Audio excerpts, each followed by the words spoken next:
Bonjour! Bonjour! Alam niyo po ba kung itong church na to ay nakaraang buwan lang yata dito bumisita si Pope Francis. Si Pope Francis. Dito siya nag-entrance papunta doon. So, pa ako nakapasok dito eh.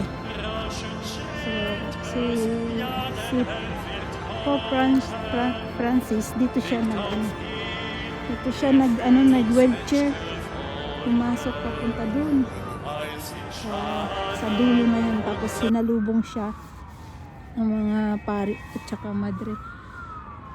Daming tao dito. So dito siya nung pumunta siya dito sa Brussels, dito siya nag-held ng mass. Ewan ko kung bawal ditong padaanan. Bali, naalala ko lang siguro buwan yun ng mga September or baka July, September, October, di ko alam. Basta dito siya nag-entrance. Tapos pinupush lang siya ng wheelchair pag ganyan. So, at saka alam nyo po ba din dati dito po nag-i-independence ang mga Pilipino dito sa lugar na area na to, kasi isang beses na kami dito nagtitinda ng halo-halo dun sa area na yun. Doon kami nagtinda ng halo-halo. So malaking simbahan po yan, maganda po ang palibot na yan.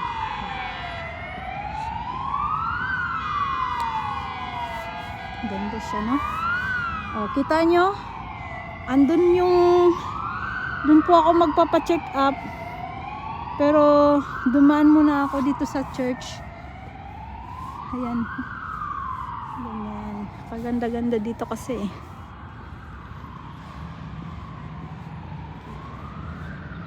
Bet ko lang na nafi-feel ko kasi na dumaan dito si Pope Francis. Si Pope Francis dito. Pasok dito. I think nung October o September, October nga dito siya. Maano pala to? Masyado pala tong maganyan ng daan. So, ito po yung tinatawag na yung church na to sa pinakamalaking church din dito sa Brussels. Yan siya.